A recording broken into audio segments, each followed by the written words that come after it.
Assalamualaikum warahmatullahi wabarakatuh. Waalaikumsalam warahmatullahi wabarakatuh. Halo kawan pajak, apa kabar semuanya? Semoga dalam keadaan sehat dimanapun Anda berada. Amin. Selamat datang kembali di Jakspot Semanggi, Jakarta Selatan 1 Podcast, Semangat Membangun Negeri. Bersama saya Rizkyana, penyuluh pajak di Kanwil DJP Jakarta Selatan 1. Di sini kita akan berdiskusi terkait informasi perpajakan, baik itu tentang peraturan, aplikasi, dan hal lainnya yang akan menjadi tambahan pengetahuan pajak. Di kesempatan kali ini, saya ditemani dengan rekan saya, yaitu Mbak Wanda, yang juga merupakan penyuluh di Kanwil DJP Jakarta Selatan. Halo Mbak Wanda. Halo Mbak Kiki, halo kawan pajak semua, apa kabar? Semoga selalu dalam keadaan sehat walafiat.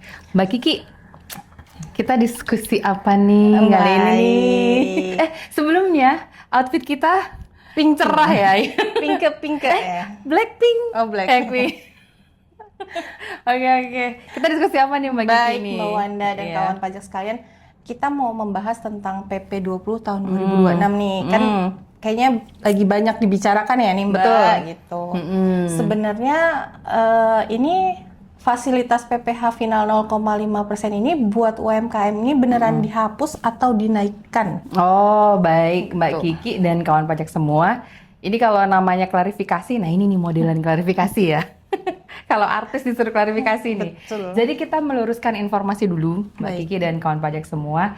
Ini tegas sekali ya kawan pajak bahwa PP 20 tidak menghapus PPh final 0,5% dan kemudian tarifnya pun tidak dinaikkan. Jadi pemerintah tetap mempertahankan ya tarif PPh final 0,5% ini dengan ambang batas omset yang sama, yakni 4,8 miliar per tahun maksimal. Baik, Gitu. jadi tarifnya tetap 0,5% dan Betul. batasnya tetap 4,8 miliar ya.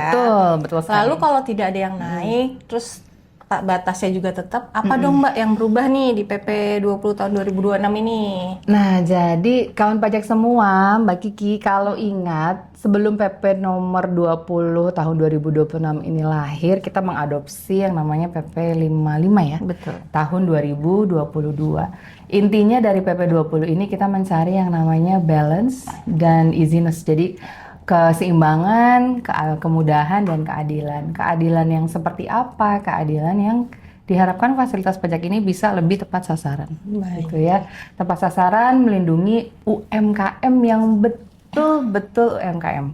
Bukan UMKM yang berada di penyamaran atau disguise gitu. Menarik nih Mbak. Jadi ada yang berpura-pura jadi UMKM. Nah, betul tuh, maksudnya betul. gimana nih Mbak? Emang Betul. ada ya perusahaan besar yang menyamar menjadi UMKM ya? Ada, tapi memang kita tidak bicara soal multinational company ya. Oke. Perusahaan besarnya ada. Jadi di lapangan itu Mbak Kiki dan kawan pajak, there are so many practical things, banyak praktek yang kita istilahkan itu ada namanya dulu tuh, sekarang ini juga masih ada namanya bunching, menahan omset, dan ada juga yang namanya firm splitting, yaitu memecah usaha. Jadi kalau kita, boleh tidak saya ilustrasikan? Boleh sekali dong, biar Boleh kawan ya? pajak juga lebih mengerti ini. Oke. Ini saya bosen deh sebenarnya dengan tuan atuan. Biasanya pakai tuan rempong ya. Boleh. Karena rempong ya. Karena dia rempong loh. Dia firm splitting rempong sekali kawan pajak. Jadi misalnya ada tuan rempong, dia sebenarnya memiliki satu usaha yang besar ya, lumayan besar, dengan omset yang 16 miliar. Oke. Coba, saya sampai zaman kapan tahu juga susah kita ngumpulin 16 miliar ya. Betul. Omsetnya 16 miliar dan kemudian untuk menghindari yang namanya tadi di atas threshold 4,8, dia pecah nih kawan pajak. Mbak Kiki. Dia pecah berapa? Ayo tebak. Pecah 4. Betul. Dia pecah 4 supaya masing-masing dari tiap usaha tuan rempong ini tetap mendapatkan fasilitas 0,5%. Padahal pemiliknya sama, gudangnya satu, di situ-situ juga, tempat usahanya juga di situ-situ. Paling atas nama siapa? Atas namanya Ibu capek-capek, atas namanya Ibu lelah hati, ya begitu. Tapi intinya semuanya ada di satu beneficial owner yang sama, begitu. Wah, jadi pantas ya atur ulang nih, Iya. karena banyak yang melakukan praktek itu ya, firm splitting ya, lebih Banyak. tepatnya ya, Banyak. sama bunching ya. Sama banching Nah, menahan jadi omset, betul. kalau yang di aturan baru nih, siapa aja nih entitas atau subjek pajak, subjek usaha yang masih boleh menggunakan Yang masih PP. menggunakan PP20 ini. Betul. Jadi kalau kita, saya lupa, bantu saya deh Mbak, pasal berapa ya? 57 ya. Oke, betul. Di pasal 57 ayat 1 PP20 tahun 2026 ini subjek yang difokuskan untuk mendapatkan fasilitas setengah persen ini ibaratnya sama pemerintah itu dikecilkan, dipersempit. Oke. Jadi hanya 3. Ya, ini yang pertama adalah orang pribadi, yang kedua adalah PT perseorangan. Nah, ini Apa benar-benar perusahaan yang direkturnya, komisarisnya, Ya. pemegang sahamnya satu. Satu. Nah, ini namanya PT perseorangan. Dan yang terakhir adalah koperasi. Baik. Jadi cuma 3 itu ya, WPOP, PTOP, sama koperasi. Nah, kan kalau di PP 55 tuh ada CV, ada firma, ada PT atau perseroan terbatas. Itu mereka masih bisa menggunakan nggak, Mbak? Oh, karena begini ya, di PP20 ini yang namanya CV, firma itu dianggap, dan PT tadi itu ya, PT yang bukan perseorangan itu dianggap sudah tidak lagi pencatatan.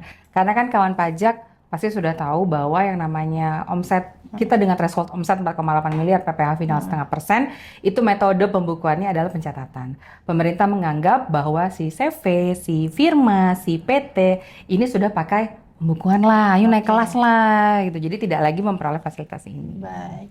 Tapi kasihan juga dong ya Mbak, yang buat CV PT kecil tuh yang udah terlanjur berdiri sebelum tahun 2026 tuh dan omsetnya masih kecil, apa langsung dicabut nih fasilitasnya nih dengan PP20 ini nih? Ini dia. Pemerintah itu masih sangat menjunjung tinggi yang istilahnya itu apa, kepastian hukum ya. Oke. Jadi di PP20 ini kita punya 2 kata sakti. Oke. Apa tuh Mbak? Masa transisi. Wes. Oke. Apa tuh masa transisi nih Mbak? Jadi ini adalah yang bagi CV, PT dan firma yang sudah terdaftar sebelum tanggal PP20 diterbitkan 22 April 2026. Berarti di sebelum 22 ya? Betul, yang terdaftar sebelum 22 April 2026 mereka tetap boleh menghabiskan sisa jangka waktu pemanfaatan fasilitasnya. Kalau PT kan kita 3 tahun. 3 tahun. CV kita 4 tahun. Nah, contohnya kayak gimana nih Mbak? Batas awal sama yang terakhir digunakan dari tahun berapa ke tahun berapa? Oke, jadi katakanlah kita berikan contoh ilustrasi lagi ya, kawan pajak semua. Katakanlah PT, kalau ini saya PT apa ya? PT X deh. Tetap normal ya, nggak ada PT lain Mbak? Ini misalnya ini ya, PT X, Samurai X. Nah, PT Samurai X. Nah, terdaftar di tahun 2024. Maka si PT Samurai X ini masih bisa menggunakan PPh final setengah persennya sampai dengan 2026. Sesuai jangka waktunya ya. Betul, Terakhirnya sesuai memang jangka dia di waktunya. 2026 ya. Betul. Setelah 2026 dia pakai nggak Mbak? Nah, kalau yang terdaftar di 2025 nih, Oke. kita anggaplah yang terdaftar di 2025, maka dia masih bisa menggunakan PPh finalnya sampai dengan 2027. Oke. Nah, satu lagi, untuk yang terdaftar sebelum tanggal 22 April. 22 April atau 21 April sih? 22 kan? 22. Nah, yang terdaftar sebelum 22 April 2026 berarti di tahun 2026 maka dia masih bisa menggunakan PPh final setengah persennya sampai dengan tahun 2028. Kalau yang sudah setelah 22 April 2026 udah deh, itu kita pakai tarif yang langsung, tarif PPh badan umum. Badan umum ya. Berarti pasti kawan pajak juga agak sedikit lega nih ya, karena ternyata ada masa transisinya nih. Betul, Gitu kan. betul. Dua kata sakti, masa transisi. Nah, poin penting berikutnya Oke. yang saya baca tuh ada tentang penghitungan omset secara agregat. Itu rumusnya seperti apa dan bagaimana sih Mbak? Oh, kalau penghitungan secara agregat itu kan berarti penghitungan secara keseluruhan ya, secara menyeluruh. Katakanlah kita beri contoh, kalau batasan omset 4,8 miliar itu kan dihitung per entitas usaha saja ya. Nah, sekarang di pasal 58 PP20 tahun 2026 untuk menentukan seseorang masih berhak atau tidak dia menggunakan tarif setengah persen, kita hitung omset agregat dari satu kesatuan ekonomi atau omset agregat dari keluarga ya. Dari satu keluarga, misal. Jadi katakanlah Nih kita kasih contohnya keluarga bahagia deh ya. Keluarga bahagia ini dia memiliki katakanlah ada usaha pribadi dari sang suami, Oke. Mbak Kiki. Kemudian si istri Nan Cantik Jelita ini punya butik. Oke. Berarti usaha juga ya, Betul. punya butik gitu ya. Dan kemudian si siapa ini kita ini regardless statusnya ya, Oke. mau dia pisah harta, mau dia memilih terpisah, mau dia ada prenup ya itu ya. Kemudian ditambah omset dari seluruh PTOP lah yang didirikan oleh keluarga itu harus dijumlahkan semua Mbak Kiki. Jadi di total ya. Di total. Nah katakanlah si bapak ini punya omsetnya 5 miliar, si ibu usaha butiknya punya omset 1 M aja deh. Udah 6 kan? Sudah 6 tuh. Udah lebih, jadi tidak boleh pakai setengah persen si ibu atau si bapak. Kalau sekarang tuh digabung ya. Jadi kalau misalkan suami istri punya usaha masing-masing, Digabung. udah melewati 4,8, berarti dia sudah menggunakan tarif umum ya, gitu. Tidak bisa menggunakan. Betul, tarifnya setengah persen. Kalau dulu si istri yang 1 miliar itu boleh loh dia. Kalau dulu, sekarang kalau dia sudah menerapkan yang PP 20, kan di jumlah tadi tuh 5M dan 1M, jadi si ibu tetap tidak bisa. Tidak bisa. Karena Itu kita ya, ada kawan yang agregat itu ya. betul sekali. Baik, paham nih. Tapi nih Mbak, kalau misalkan kan dalam keluarga misalkan yang punya usaha cuman istri ini, suaminya hanya kerja kantoran, itu gajinya masuk nggak di dalam perhitungan agregat itu?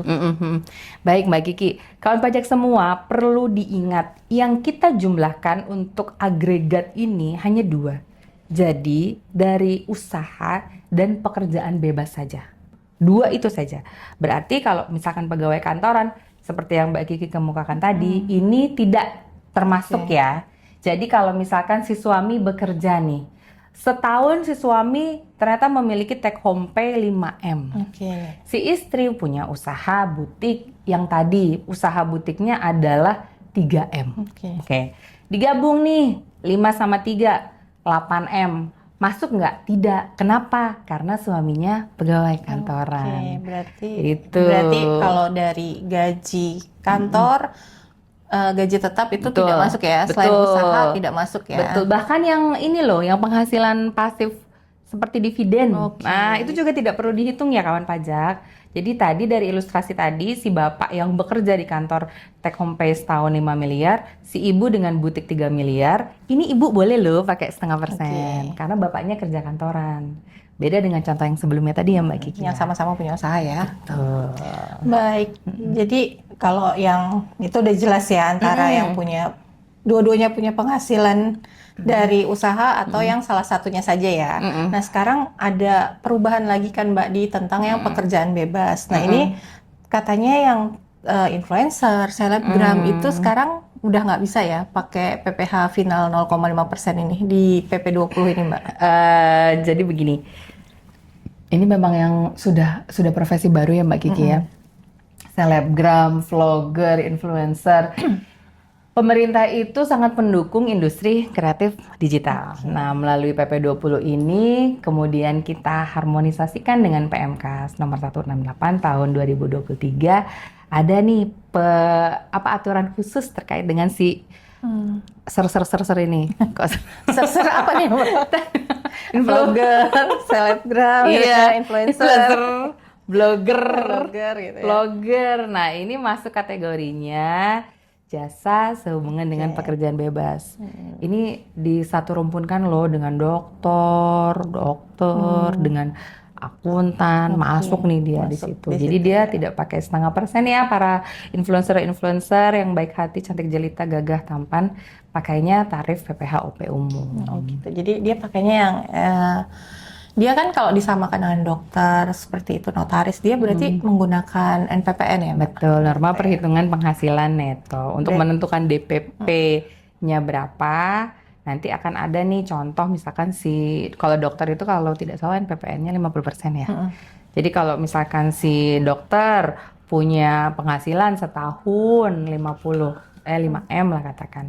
Maka untuk mencari berapa sih dia tarif PPh OP umumnya, kita kalikan dulu nih 50% kali 5 miliar dapat 2,5 miliar, baru kita masukkan tarif progresif. Oke. Ya, tarif progresif yang 0 sampai sekian puluh juta dapatnya 5% dan seterusnya gitu. Baik.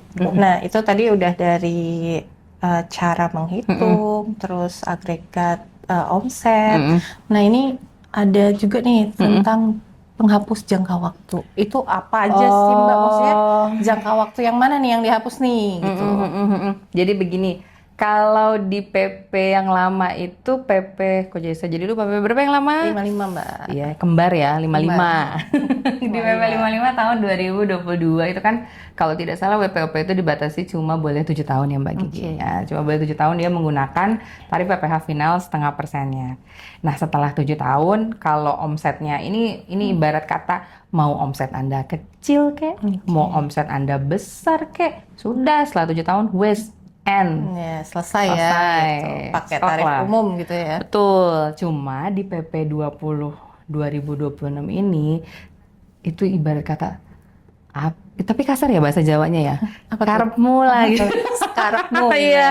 sekarepmu lah kalau misalkan ternyata omsetnya masih di bawah threshold 4,8, mau 7 tahun, 8 tahun, 9 tahun, silahkan Anda menggunakan tarif PPh final 0,5%. Wah, ini Gitu. jadi angin segar dan buat UMKM mikro ya, karena mereka kan Betul. butuh waktu mungkin ya untuk Iya. untuk jadi besar tuh kan butuh waktu ya. Jadi Betul. dengan adanya ini mereka juga jadi agak sedikit bernafas dengan lega ya Iya, gitu. cuma Pakai- kita tetap berharap ya Mbak Kiki dan kawan pajak semua, siapa sih yang tidak mau usahanya semakin Betul. naik kelas, siapa sih yang tidak mau usahanya omsetnya semakin tinggi, ayo kita sukseskan program ini dengan tidak lagi menggunakan tarif PPh 0,5%, jadi naik kelas saja. Omsetnya semakin ditinggikan Betul. kawan pajak ya. Nah, di PP 20 juga ternyata ada penambahan ya, Mbak.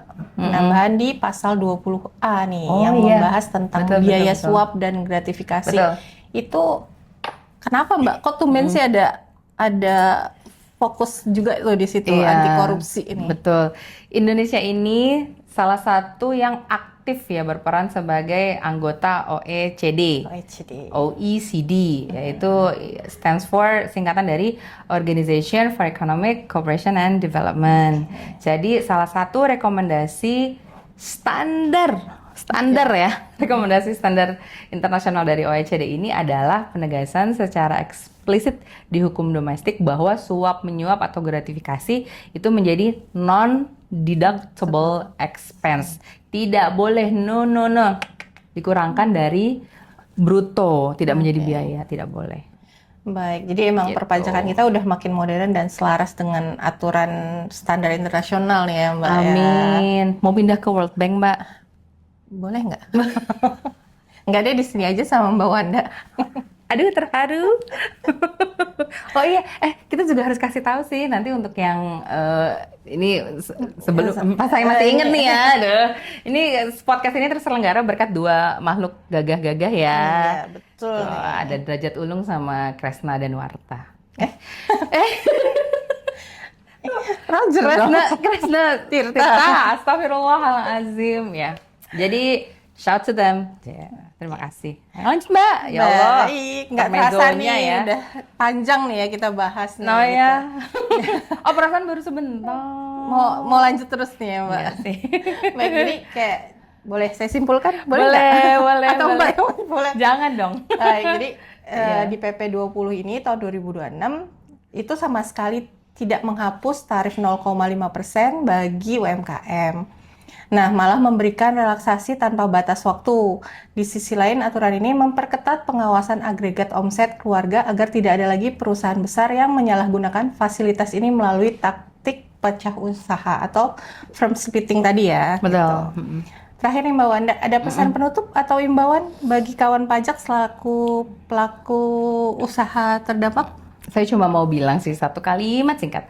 Ayo kawan pajak, kita hitung kembali, kita rekalkulasi kembali omset kita yuk secara mandiri. Jika memang kapasitas ekonomi kita sudah lebih besar, di atas 4,8 miliar, mari kita melangkah maju dengan menerapkan pembukuan yang baik demi akuntabilitas usaha kawan pajak semua.